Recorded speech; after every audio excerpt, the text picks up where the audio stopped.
Good evening, class. So, today we are going to talk on the very important aspect of starting with UPSC preparation because all of you know that you have to learn a lot of subjects, understand a lot of content and concepts.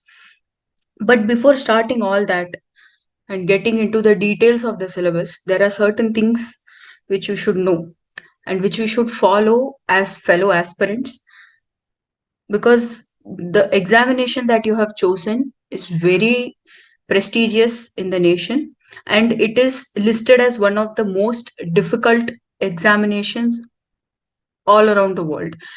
Believe in yourself first and let's start looking into what is actually necessary first and foremost to understand and getting into the mode of preparation for UPSC. So first thing is consistency. What do I mean by consistency?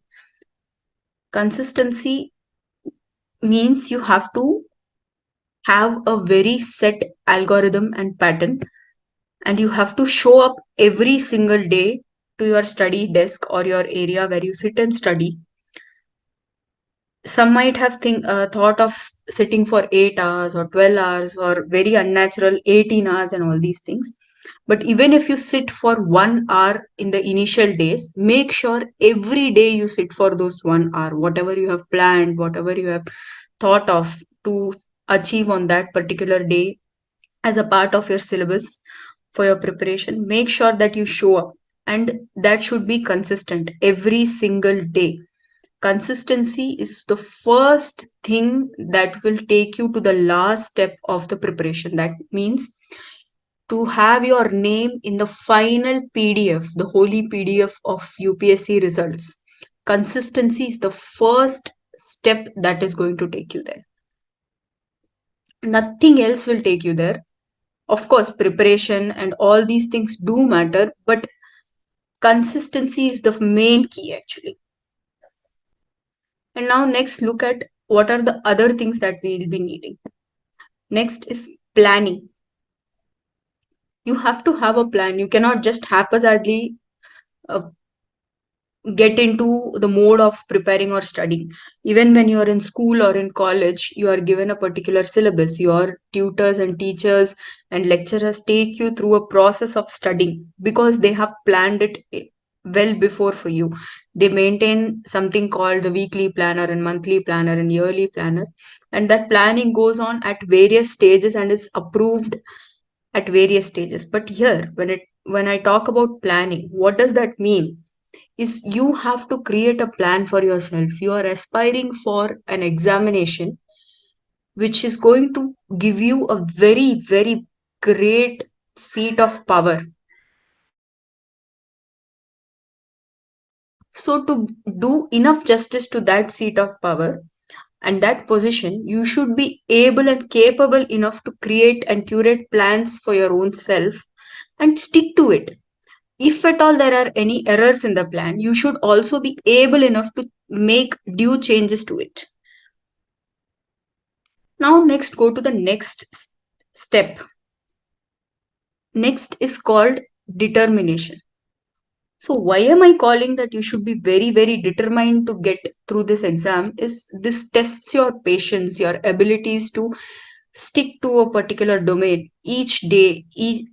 One day you will be highly motivated and you will achieve all your targets. The second day, it might drop a little down.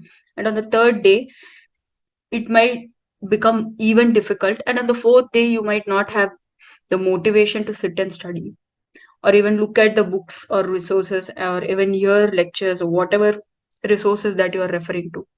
So, determination is very important. Just like consistency, you have to club it together with determination to take you through the process, because it's not like you study today and you appear for the exam next month and after 15 days you sit for the interview and you are gone through. No, this is a long process. It demands time, it demands patience, it demands you to show up every single day It demands you to study every single day, even if you like or you do not like.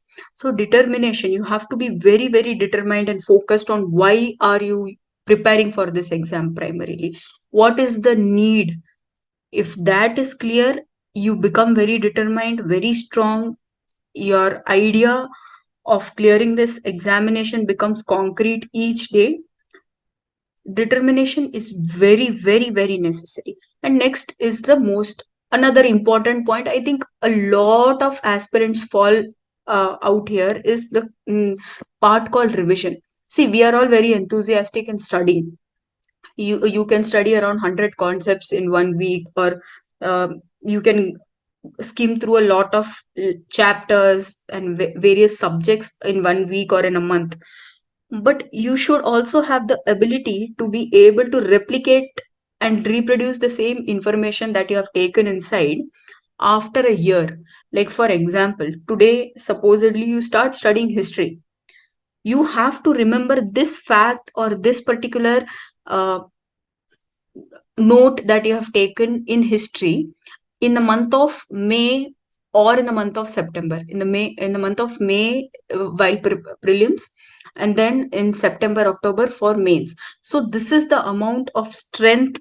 I mean, your mind should have, and to build that strength or the memory, you should also have a very robust plan for having for your revision to be ticked off in the task. So why am I talking about all this when I called you for syllabus decoding is, before seeing the syllabus, you should understand the depth of this examination that I'm talking about. Only then will you be able to pay attention to why is this syllabus being decoded for you and all these things. So now let's go to the next basic step of you to make you understand what are the parts of this examination. Okay. So there are 3 stages to this examination. You all know it. I'm just telling you once again so that it becomes more clearer, but in a very detailed manner. So what are the 3 stages? One is prelims. Stage 1 is prelims. What are the things that you have to face during prelims? I'll tell you briefly now and in detail when we actually face the syllabus of prelims. So there are 2 papers in prelims. That is, it will be on a Sunday, and one exam in the morning and one exam in the afternoon. So the first exam will be called General Studies Paper 1, and the second examination that will be in the afternoon will be called General Studies Paper 2. And both the examinations will be in one single format that is called the multiple choice questions, MCQs. That is, you will be given a question and 4 choices of answers to choose from, and you will have to mark your answers in the OMR sheet. So prelims is of this pattern. You finish through the phase of prelims in one single day, that is morning to evening. You are done with it. Next stage is mains. So mains is descriptive writing of examination. That is, how do you write normal school and college exams, right? There's a question asked and you write lengthy answers for it, like in the word limit that is expected. So mains is that kind of an examination which demands descriptive writing. What are the subjects in it? Essay, general studies 1, general studies 2, general studies 3, general studies 4, and there are other 2 optional papers, that is paper 1 optional and paper 2 optional, and there is one regional language that you have to appear for, and another paper in English. So this exam will be is spread out in a course of 2 weeks. For example, in the first week, Friday, Saturday, and Sunday, you will have exams, and in the next week, Saturday and Sunday. So likewise, this mains exam is spread across 2 weeks.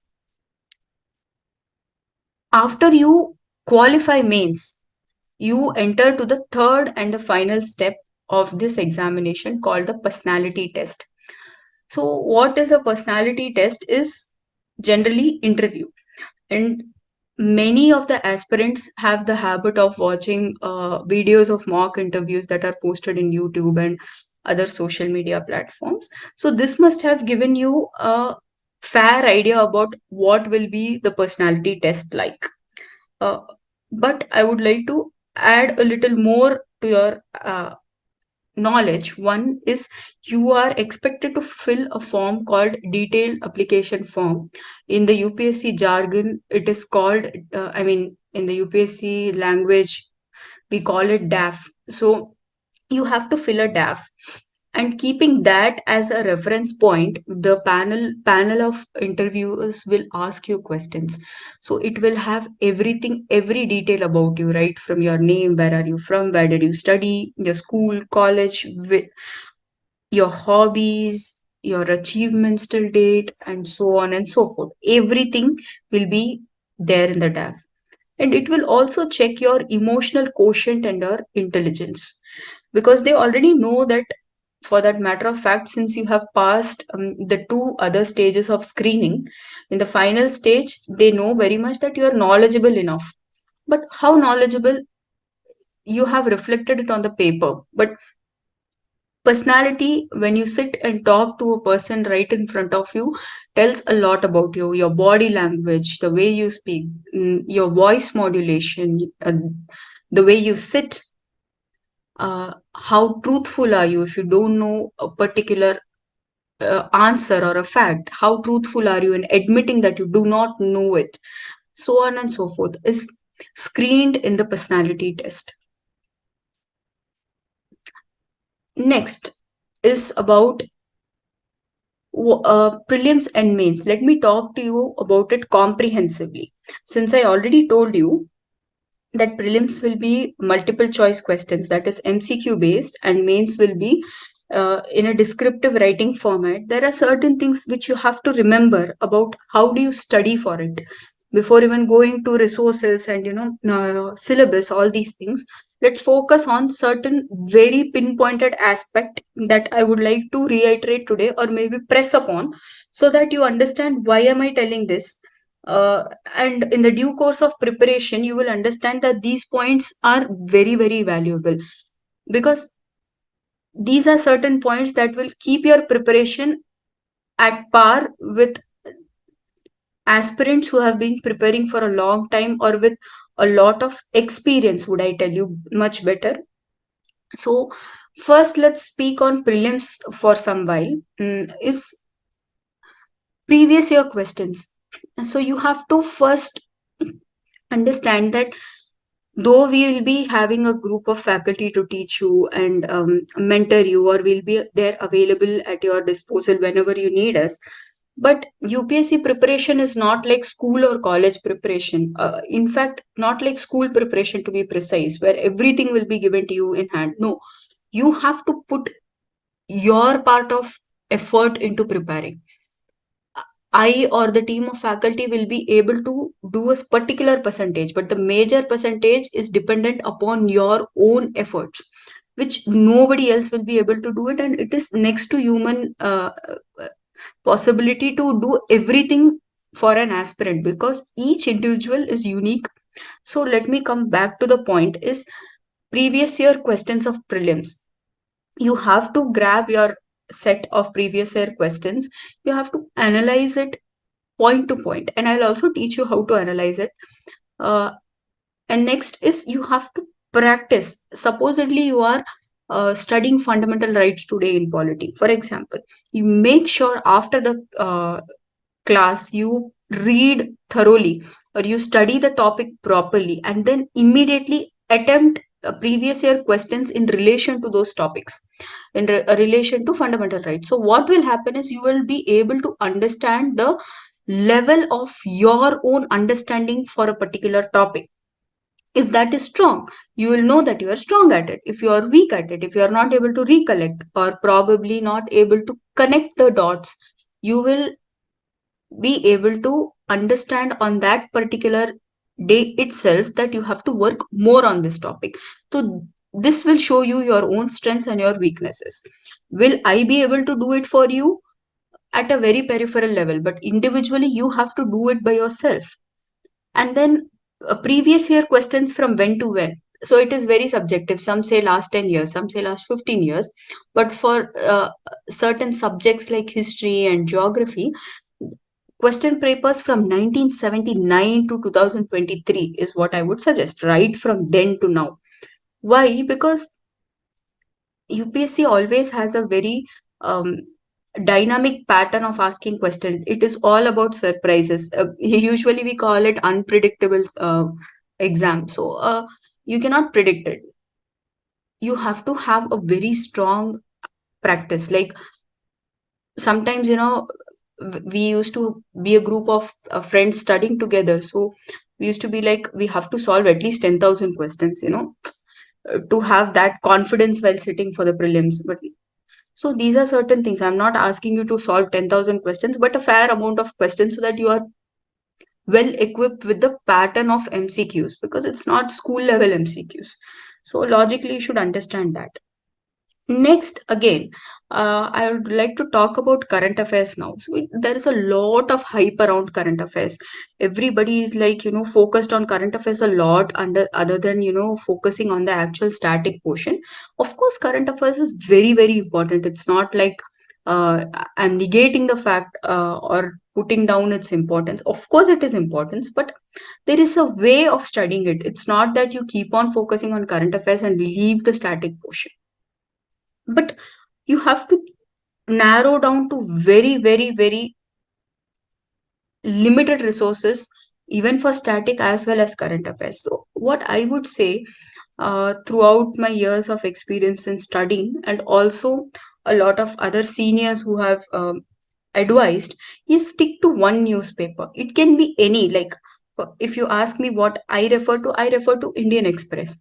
You can refer to Hindu also, whatever you like, but stick to one newspaper. Don't become very enthusiastic, and if anybody gives you an advice of going and reading 3 4 newspapers a day, kindly stay away from that particular person. So stick to one newspaper,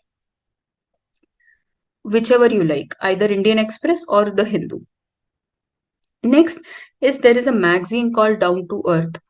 So please read that magazine. It gives you a lot of information about environment and other related topics. Likewise, pick up any one monthly magazine, a compilation of one monthly magazine, because every day you will be reading the newspaper, and in the due course of 1 month, you can read the Down to Earth magazine. But what help does, or what value does this single monthly magazine or compilation adds, is when you will read that at the end of the month or in the next month. Generally, what happens is, I'll tell you, if this is the month of October, you will get the monthly compilation magazine having all the news of October month in the month of November. So you'll be able to grab a copy of it in the month of November. So when you pick up that to read, what will happen is your consistent practice of reading the newspaper will reflect there as a revision for you, and whatever probably you must have missed reading in the newspaper will be complemented there. It will be balanced out through the monthly magazine. But it is very, very necessary to read the newspaper. You should not leave reading the newspaper, and it does not take more than 40 minutes or 1 hour per day, not more than that. If you are anywhere dedicating more than an hour, I think you are reading it in the wrong sense. uh, Even 1 hour is the longest that you should be pulling off for reading newspaper. When it comes to Indian Express, stick to the explained section of the paper and just skim through all the other portions. Anything you feel is relevant to the syllabus, you make note of it, otherwise, just leave it. You need not make a note of local news and all these things. Of course, yes, you will need the local news, but a very significant one when you get enlisted for personality test. More about it later. But now, at the initial phase, what you have to do is read one newspaper. I mean, choose one newspaper, read it every day, dedicate 1 hour time for it, not more than that. Make it a practice. Spread reading of the magazine Down to Earth in the due course of 1 month, because it's one magazine per month. and then you have to pick up any one compilation, one monthly compilation, and read it in the due course of 1 month. And that is also not very fat, hardly around 100 or 120 pages. So you can do it. It's very doable in the course of 30 days or 31 days according to a month. And next, let's focus on mains. So what is there in mains is descriptive writing, is what I told you. Fine. But what do you write? Do you write 10 pages of answer for one question? No. There is a booklet which is already printed. It gives you very limited space to write an answer.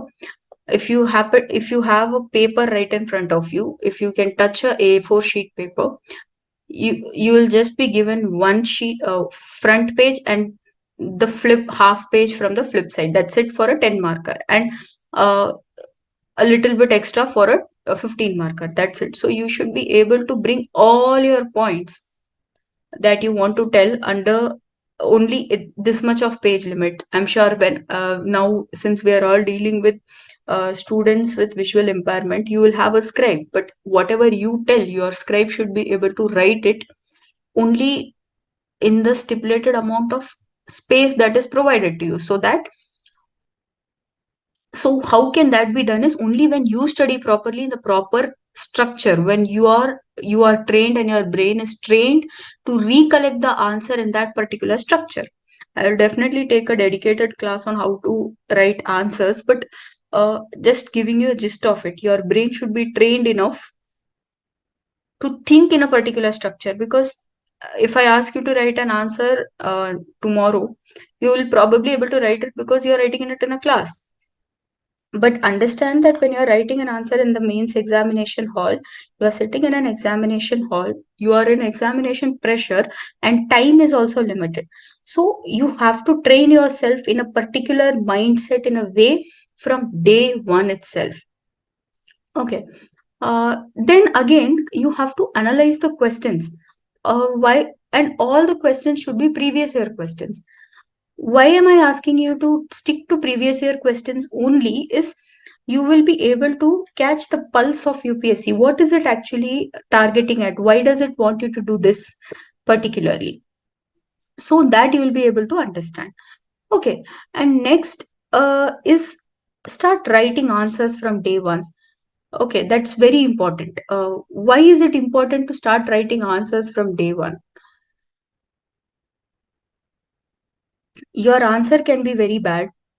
On the very first day, according to UPSC standards, the answer will be definitely bad, and that's okay.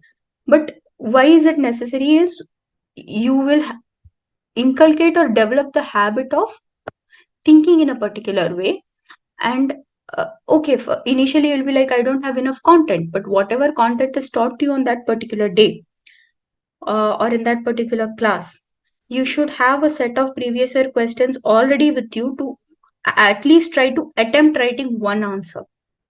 Do it. Do it religiously. You will find best results of it when you are actually sitting in the examination hall.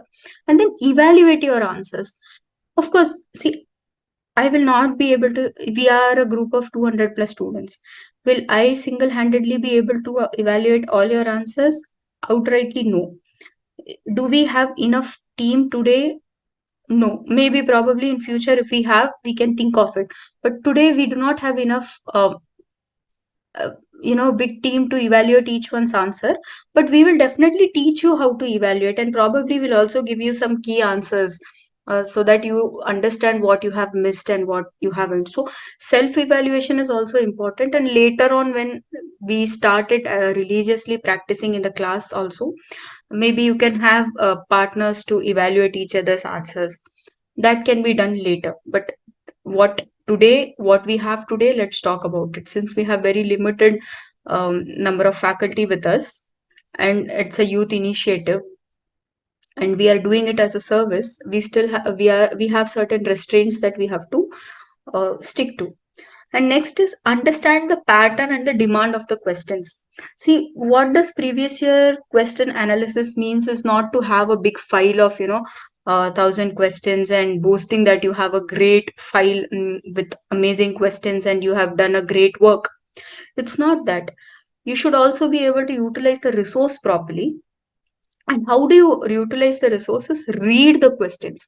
Make sure that your mind and yourself and your focus is in the present, and you are reading the question with sheer concentration and focus, and understanding the tone of the question, the demand of the question. What does the demand means? You have to come to this answer straight. That is what I'm meaning. You need not write stories about the background of it, and then what do you think? No, when there is a demand, you just have to supply to that demand. So understand that. That is why analysis of questions is very, very important. Nobody else will be able to help yourself then by you should be able to help yourself the most. Next is optionals. So that is another very, very big topic. Like this question comes to me and almost all the faculty members anytime we sit across. How to choose an optional? See, you have a list of optionals given subjects given by UPSC. What you have to do is forget about people coming and telling you इसको लेकर पढ़ लो, वो पढ़ लो. No, just leave everything aside. Keep everybody's opinions to one side. Read the list of optionals given and then choose familiar names. Point one, if you have done any subject majors in your UG and PG degree, try to stick to it because you've already studied it for a big amount of time. For example, if you have studied economics, BA economics or BA political science or BA public administration, see if you are able to and you are comfortable with the syllabus in UPSC, and study the same thing because you have already studied a lot about it in your UG and PG or only UG. But you want to choose any other subject, you first list out the subject which you would be comfortable with. Read the syllabus and do whatever steps that I have told you earlier about previous year questions analyzing, uh, for mains. Of course, optionals is only in mains. So analyze all the previous year questions. See if you will be able to stick to that subject for and commit to it for a longer period, and then choose your optional subject. Because if I come and tell you that my optional is so and so, you don't be by any chance blown away by that idea. You have to study it. So please take that optional and choose the optional and study by yourself, and let the choice be yours and not anybody else's. There are high chances if you go and share your optionals with anybody else. इसको लिए हैं. Have you taken this? Are you sure? Is the question, because I have come across this question a number of times, and likewise a lot of us. But if you have made a choice and the choice and the decision is wise, it has gone through various level of screenings.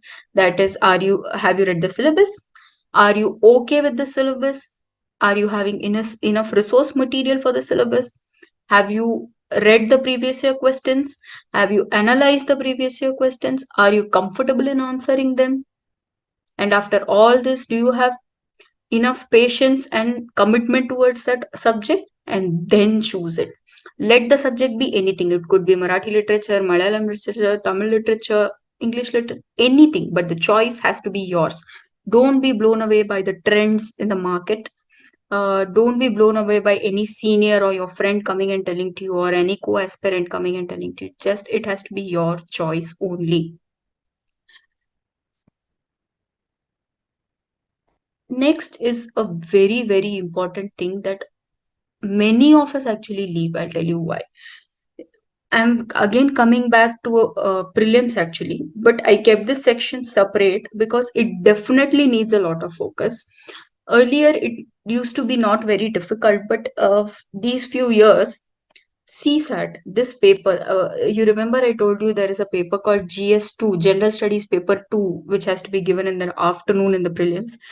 This is that particular important topic. It does need extra focus. Is with a very recent experience in the last year, 2023 examination, what has happened is, I wouldn't call it that generally everybody had a problem. Otherwise, nobody would have qualified, right?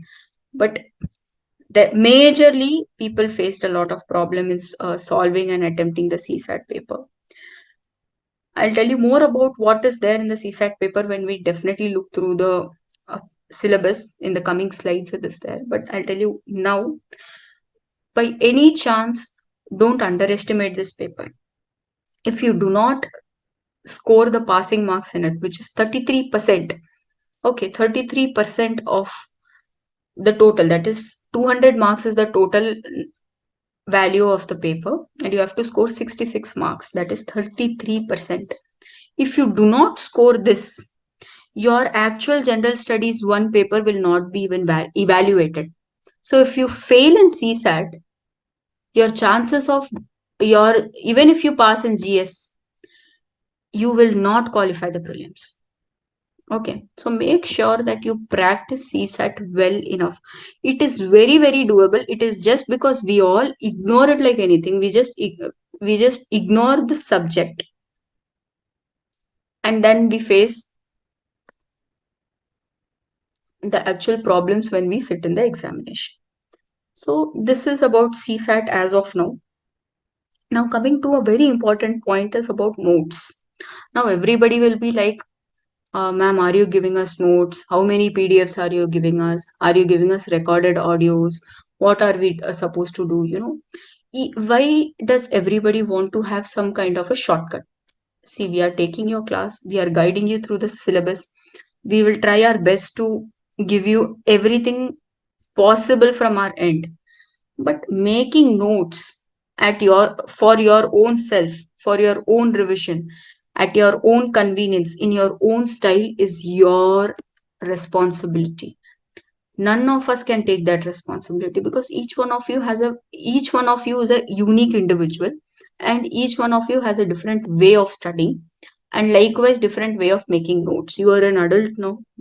You you're not a child, you're not less than 10 years to give you question answers and then you remember it and then you come and write it in the exam. This will not work for UPSC and for any competitive exam for that matter. So make your own notes. See, I know that you have your own set of challenges. Come with innovations. Make audio notes for yourself. Write it in braille and then read it back to you. Record audios. Keep it for yourself. Don't share it with 10 other people. Nobody needs your notes. You can you can guide the newcomers. That's okay, but that doesn't mean you're putting your notes on public and other things. This is only for you. Only you will be able to understand, because notes is a summary of what you have studied and understood. So you have to understand this and make it according to your needs and necessities. Some of you would be very great at remembering the number articles. In polity, probably you will not need article number. This is this article number 1 talks about India, that is Bharat. Probably you will not need it, but the other candidate might need it. So each one of you is unique. Please make your own notes according to your own needs. Okay, we will give you whatever is possible from our end, which is common for everyone, but when it has to be tailor made, it has to be according to you, and you have to make due efforts in it. Next is about strategy. Everybody will have, like Google is there now to help you. What is the strategy to clear UPSC? What is the strategy to clear this PSC, that PSC? Why do you want others to make strategies for you? Maybe we can just guide you through the process. You have to fight your own war. You are the warrior, because by the when you win the battle, you are the one who's going to be crowned. I mean, once you pass the exam and you get a rank, you are the one who's going to go and sit on the seat of the particular service that you get. Suppose you are an IAS, you will sit there, not the person who's making strategy for you. Okay, we can just guide you through that, but make your own strategies. For example, I can wake up till 6 in the morning and be unaffected and take care of my daily chores and then get back to sleep. I can sleep for very less time and be active, but that might not be applicable at other people. And likewise, some of you might be able to wake up at 4 in the morning, and it is next to impossible for someone else. So when each one of you is unique, strategy also should be unique. Okay, so but I'll give you certain ideas or maybe a small mind map for you to think and come up with your own strategy, because your ultimate goal is to clear this examination. Okay. To see your name in the final list, to acquire your dream service with a good rank is your final goal and aim. So let me put you across few screens or few screenings that you have to put for your own self to come up with your own strategy. One, first thing is a method called 5W1H. So ask yourself 6 questions. Why do you want to clear UPSC? What is the need that you have to clear UPSC? And when do you want to clear UPSC? Who are the stakeholders that will benefit out of you becoming an officer? Where do you see yourself in the coming 5 to 10 years? And how are you going to do it? Let me put the questions again to you. Why? What? When? Who? Where? And how? Ask your questions. Ask yourself these questions first. If you are able to answer these questions at the very first stage, in short, I'll tell you that this is the first task today. Write down answers to these questions in the language that you are comfortable with. It can be Marathi, Tamil, Hindi, Telugu, Kannada, anything. Because these questions are for yourself and the answers are for your own self. Nobody is going to come and cross verify and mark you on the beauty of writing this answer. Write this down and keep it where you sit for studying, and make sure you read this every day, or make it into a voice note, save it and listen to it every day. Why do you want to clear UPSC, or why do you want to become an officer? What is the need or for you to become an officer? And by when do you want to become an officer? Set a time. Who are the stakeholders who will benefit by you become an officer? Where do you see yourself in the coming 5 or 10 years? And how are you going to do all this? Okay, so 5W1H is the first step. Next, time. See, time is that one resource which is common for each one of us born in this world. Each one of us. So, time, you also have 24 hours. I also have 24 hours. A newborn kid also has a 24 hours, and a 99-year also old also has 24 hours only per day. So, how are you going to allocate time for your studies? How many hours per day? Okay, don't be very ambitious and sit for 18 hours. Don't do it. You will stop studying for UPSC in the very first month. Be very wise. Be very rational. Be very thoughtful. Allocate time wisely. Because other than UPSC preparation, you have a life to live. You have to eat, complete your education wherever you are, school, college, spend time with your family, friends, take care of your health, exercise, uh, pursue your extracurricular activities, everything. Sleep well, and then you also have to allocate time for UPSC preparation. So make sure that you plan ahead.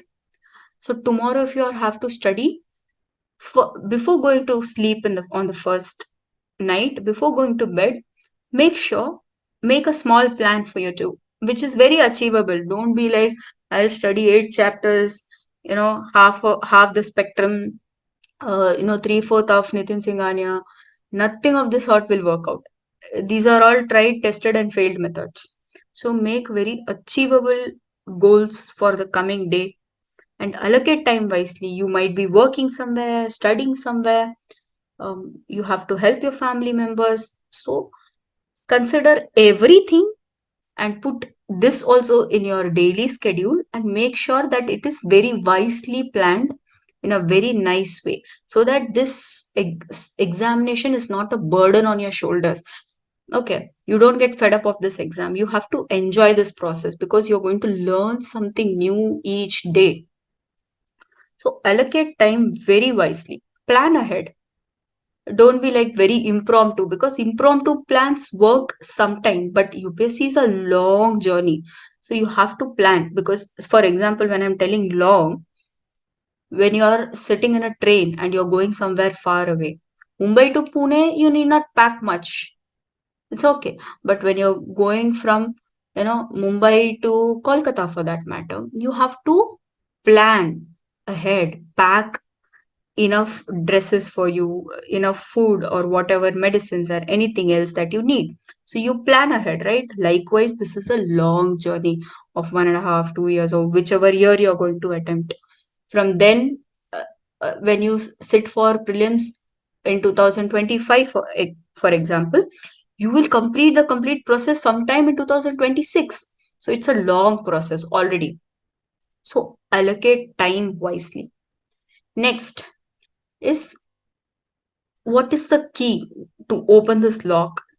There are a lot. I'm just trying to uh, tell you what I have figured out in all these years is practice. You have to practice a lot. Writing answers, solving MCQs, practice to sit properly, make your personality in a certain sense. So you have to keep on practicing to become an officer, or probably you have to envision and live like you're an officer from the day one. Next is consistency. You have to show up. You have to sit and show up at your desk each single day. And then there is something called the no nonsense behavior. It's my own term. Don't waste time in extra talks. Good, spend quality time with your family and friends. But there are a lot of no nonsensical talks also. Once we start talking, it drags up to 3 hours, and after those 3 hours, your friend might leave or your cousin might leave, but you fall into a vicious cycle of guilt. Oh God, I did not study. I wasted my time here. They will never be able to understand. A person who is not preparing for any competitive exam will never ever be able to understand the kind of or the impactful guilt that you fall into just for wasting half an hour. So acquire a no nonsense behavior. Just talk and spend quality time, enough time with everybody. Okay, next. I also spoke about this in the previous slide, but let me come back to it in a very clear manner. Directly hitting the bullseye is tailor make your own strategy. If you're buying a cloth for yourself, a fabric, and you want to stitch a beautiful kurta or a shirt out of it, the measurement are yours. The tailor will take your own measurements, right? He will not ask for some other human being's measurement and ask you to wear those clothes. It will not fit you well. Either it will be very tight or very loose, or you will not be comfortable in those clothes. Likewise is for a strategy. Tailor make it for your own self. Make sure that it is your own strategy that fits you, not borrowed and not stolen. Likewise, in planning a strategy, also consider a few things which I have learned in the due course of time is read a lot of books other than your textbooks. It will give you a lot of insights on how people think, or where you will need such points you never know, or probably you will yourself be able to develop a thought process, a very rich thought process and a very dynamic thought process. So read a lot of books that you can listen to audiobooks or read PDFs, or even if you get good books in braille, read them. And then talk to people. When I said no nonsense behavior, stick to the point, don't drag unnecessarily. Likewise, I'm also telling something important is talk to people. Talk to people who add rich content to you, give you value, or maybe if you yourself are able to come up with good points or something good, even that could be a nice piece of advice or a very strong opinion. So talk, but talk wisely, come up with opinions, and then implement your learnings, reading books and whatever you have learned through conversations, having conversations with people and reading books and all the other passively acquired knowledge. Active studying is when you're sitting for this keeping the syllabus right in front of you, and the books and the lectures and all these things is active learning. Passive learning comes from the periphery, when you're reading some other kind of books, self-help, fiction, science fiction, story books or anything and everything for that matter, other than the syllabus books. And then through conversations with people, through listening to news or anything, implement all the learnings, use it somewhere properly. Don't get that, waste the learnings. Okay. Now, next is, what do we need? We need very less things. Okay. Frankly speaking, we need very, very less things. The lesser, the better. Okay. I believe in something called minimalism. The lesser you have, the better the results will be. So, what you need is syllabus. First step, syllabus. UPSC has given a very, very comprehensive syllabus. It has told you on the very first day that you have to study this. That's it. That's the only legit roadmap. So, the syllabus is the first thing that you need. Second, study material. How many materials do you need? You will have a world full of materials. No, you just need limited resources. If you are sticking to one book, stick to it. Trust the book first. Trust your knowledge first. Trust your ability first, and then trust the book or the material that you are referring to, and the timely guidance that you receive from all of us as your mentors and teachers. Trust the process. Have 100% or more than 100% trust in your own resources. Limited resources is best. The lesser, the better. Next, point three, what you need is a plan, a very proper plan. And the plan you can have of two types. One is the plan that is in the class. So that is our problem. We will plan it for you. Like in school, how teachers had a plan for you, their monthly plan and weekly plan. They would come, take your class, and then take their plans out. Likewise, whatever has to be taken in the class, that is our problem. We will do it. That's our task. But earlier, whatever I told you, those are all personal plans. You have to make your own personal plans. So that's the step three. And the fourth and important, most important after having all these three ready is sincerity. You have to show up to study. You just have to show up to study. It's the most important. Without any of these four, even if you miss out on one of these four pillars, I think there is no point studying. There is no point in preparing. Why do you have to do it then? So, step one, syllabus. Point two, study material, limited resources. Three is a plan, a very good plan. And then next is sincerity. You should show up to study each day. So now let's come to the actual core of why did we start this class or this lecture is intended for. So let's look at the syllabus. I'm just going to read through the syllabus, and while reading, I'll explain.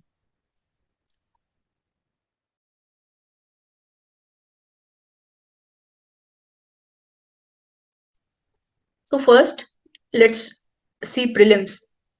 I told you earlier also, there are two papers in prelims. First is called the General Studies 1 and second is called the General Studies 2. Let's keep it short, GS1 and GS2.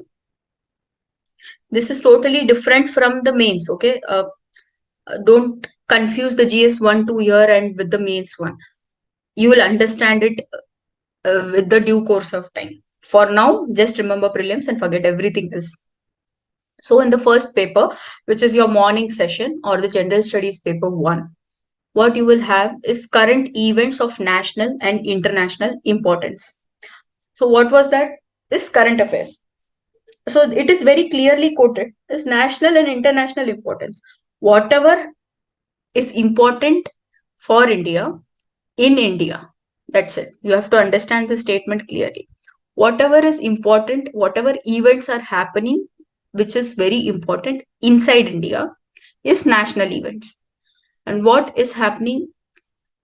What are the important events happening all around the world? And that has something to do with India. Okay, Indian participation is there somehow. Is called international importance current affairs. Okay. Next is history of India and an Indian national movement. So what in prelims? Only Indian history and Indian national movement.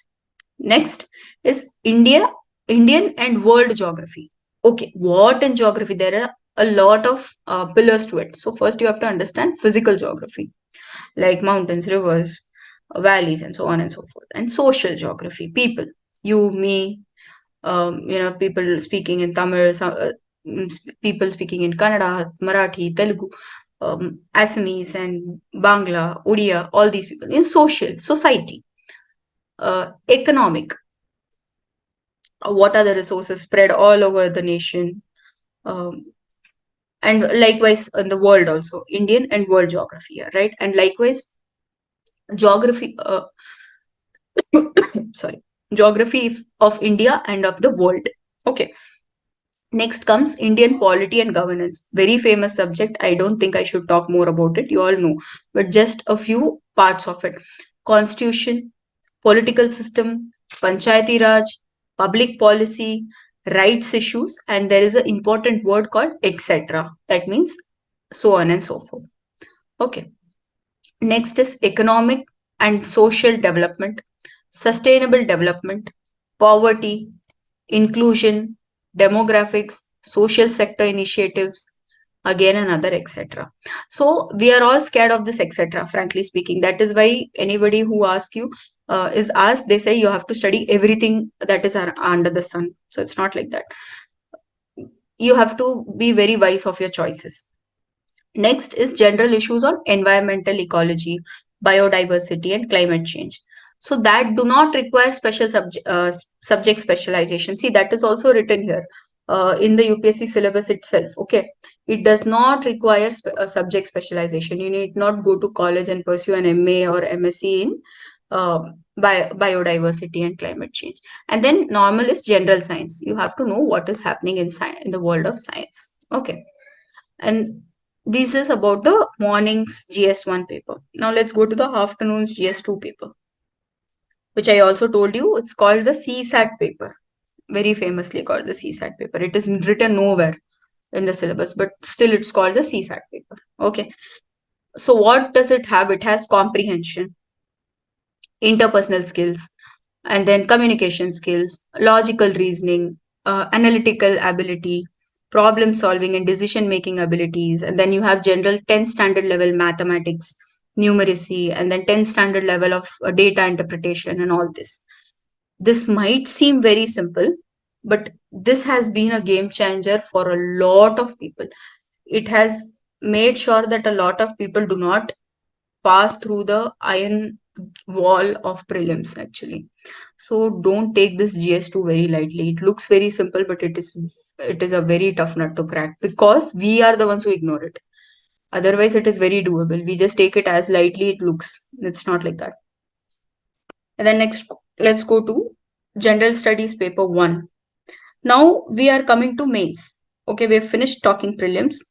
After CSAT, evening is over. We have to focus on mains now. We have 3 months for that, from May to somewhere in the mid of September. So July, August, September, June, July, August, and then you have around 3.5 months tentatively. So let's think that you are in that year and we are planning for that year. Okay, just imagine. So we are now in the month of mid-September, somewhere in the mid-September, and we are talking about mains, General Studies paper 1. So what does it has is it has Indian heritage and culture, history and geography of the world, and society.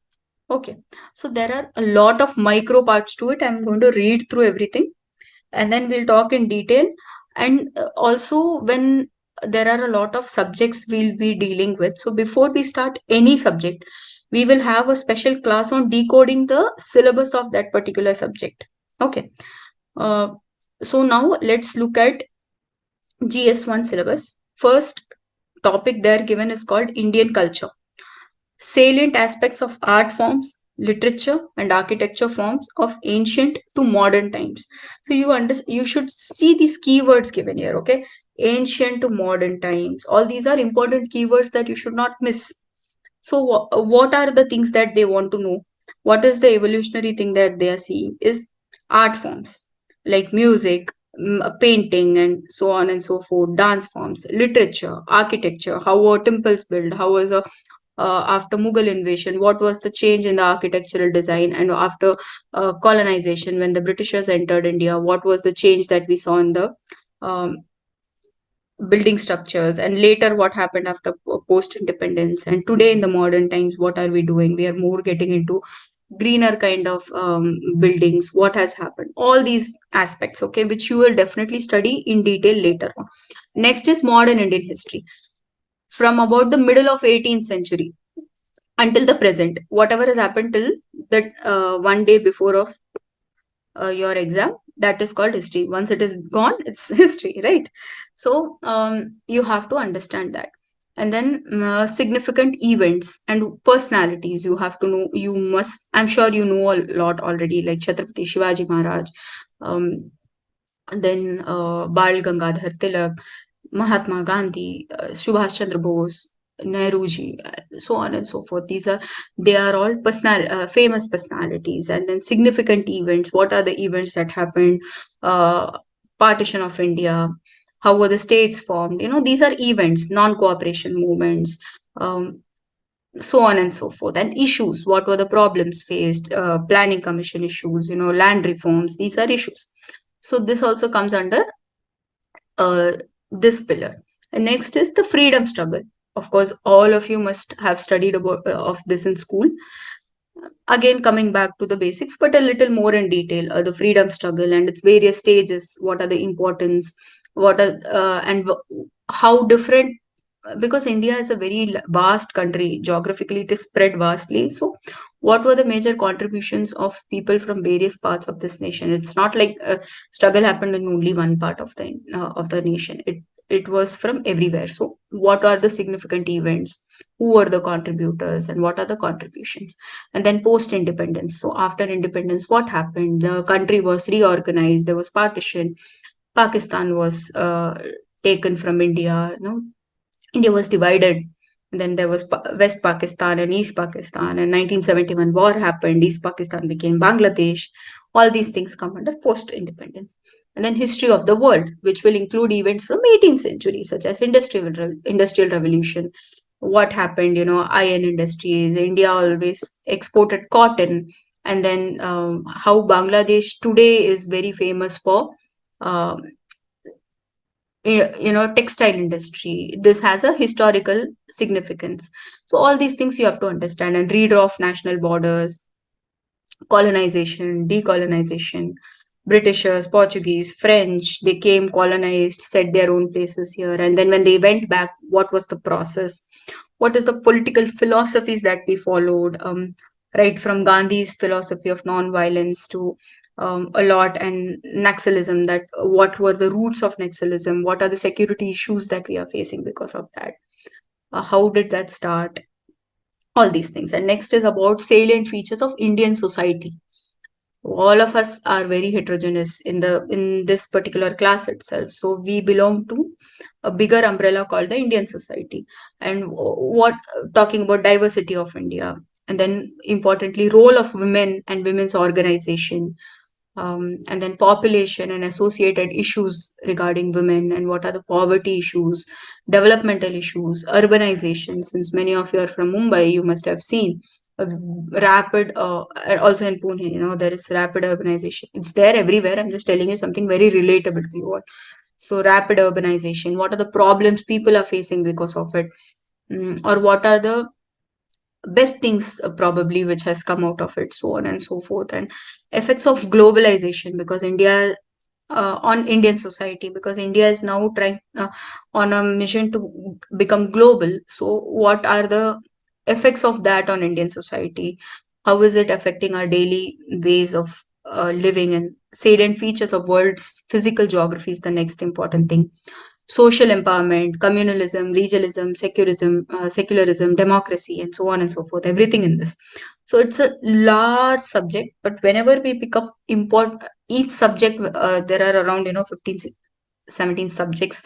When we break the complete GS into smaller parts, you will be taken across the detail of each subject before we start the lessons. So don't worry about it. Next is General Studies Paper 2. So what does that have is governance, constitution, polity, social justice, and international relations. So this generally has a lot to do with the structure of Indian governance and the Indian constitution. How was it? How did it start? How was it framed? Government of India of 1935 to the recent amendment on, or the proposal of women's representation bill and so on and so forth. Everything will come under this Indian constitution. And then functions and responsibilities of union and state. Here you will learn about the various responsibility of the state government and the central government, I mean the union government. What is the federal structure? And then there is a separation of power. Each one has their own way of working. State government takes certain decisions. There are certain decisions only the union government can take. Likewise. So you will understand how the complete nation as a administrative machine runs. You just imagine this country as a big machine or a big bus or a car. You will understand the mechanics of it in under GS2, to be very brief about it. And then uh, when it comes to voting and elections, so you learn about that and representation of People's Act. What are the regulatory bodies, and then governmental bodies, non-governmental bodies, so on and so forth. I mean, constitutional bodies, NGOs, governance, transparency, e-governance is a new thing. So I am just throwing names at you, but you will learn everything in detail in the coming classes actually. And then what are the role of civil services in a democracy? What is the role of a civil servant? Because once you become IAS or IPS or IFS or whatever officers you are assigned to, your civil servants.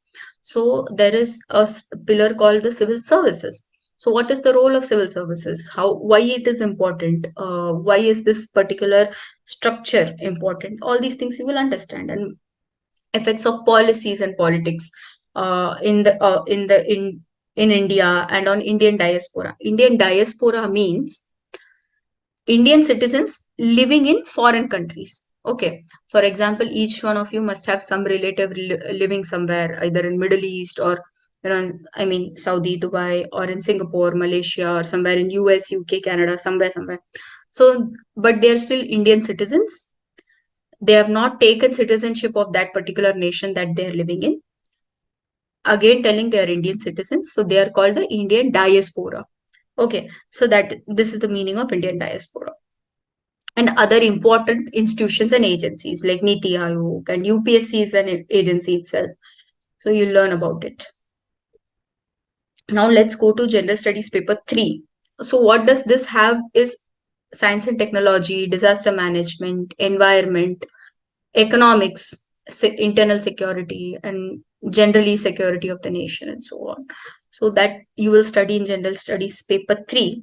So under economics, you will study Indian economy and what are the problems and issues related to planning and mobilization of resources, growth, development, and how is inclusive growth planned, budgeting system of India, how does the government budget certain things, what are the auditing facts of it, who are the officers or stakeholders or ministers under all these process.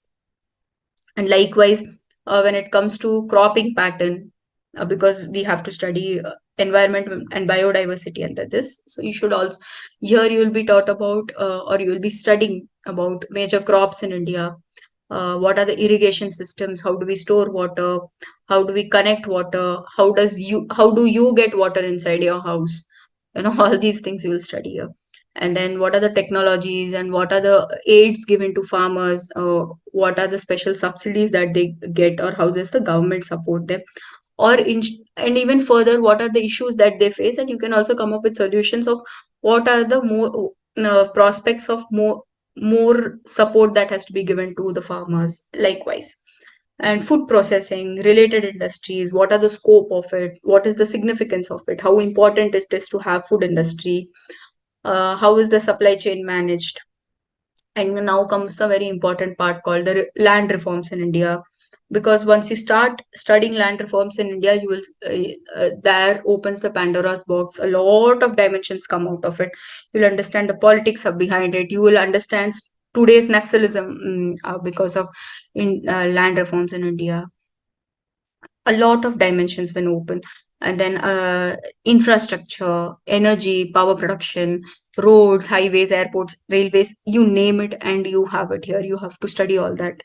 And then science and technology. Recently, India had a successful space mission, Chandrayaan 3. Where do you study it? In GS3. So all these things comes under it. And next is again disaster management. When there is an incident of earthquake or floods or a cloud burst, what you as an officer in that posted in that particular district or state, what are the measures that you will take? And all these things comes under disaster management. And what are the roles of external state and non-state actors? You will understand this in internal security. I'll be teaching you internal security, so I'll more about this when we study that. And then terrorism, what are the various security forces and agencies, what are the rules mandates that they have to follow, in to make it simple, what are the rules that they have to follow, so on and so forth, and will come under this. Now let's go to GS4. Probably GS4 also I'll be teaching you. Else we have another very eminent faculty who will be teaching GS4. And for history, Senbagam ma'am will be teaching you. So GS4 is ethics, integrity, and aptitude.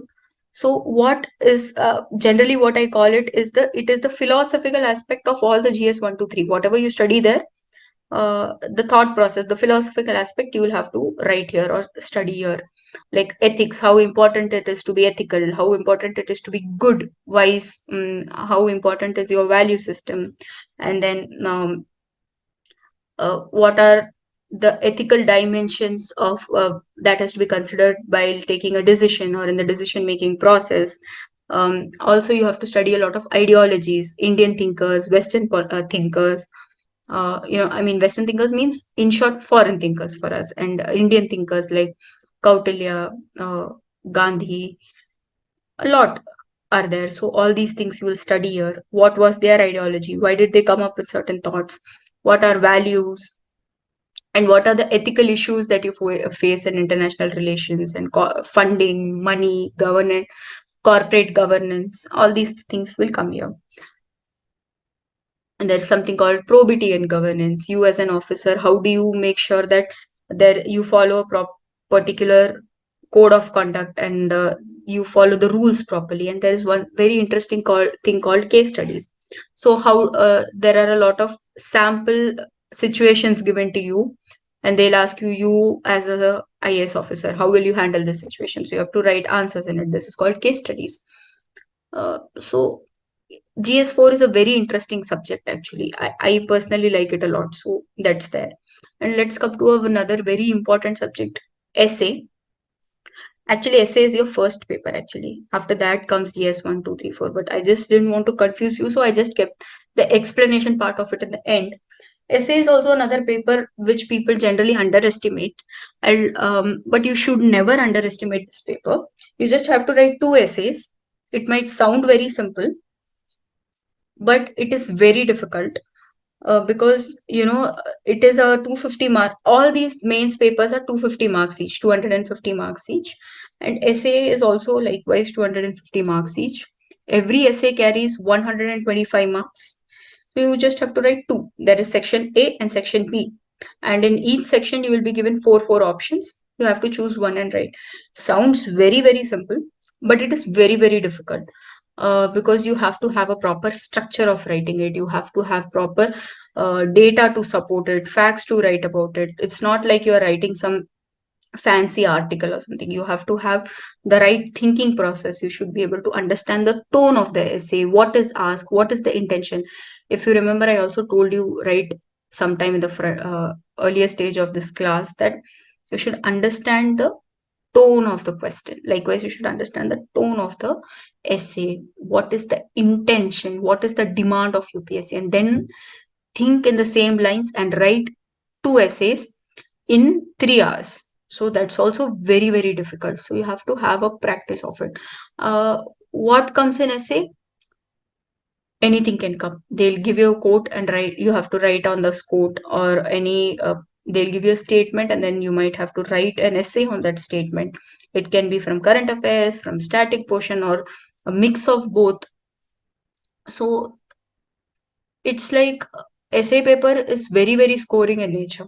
And apart from all this, there are two other papers that you have to write in mains. That is, one is Indian regional language paper, and second is English. So a regional language uh, and English are both just, you just have to pass like that CSAT thing. Okay, you just have to score the passing marks 33%, and that's it, you are done. But for this also, I think you should prepare well. There are very slim chances of very few candidates who fail in this exam. But generally, if you have to have more focus, since I know you all as my students, you should focus on English really, really well. The exam is simple actually, but if you practice properly from the very initial stages, I think you will be able to do it. So it's not as difficult as it is perceived. So this was a brief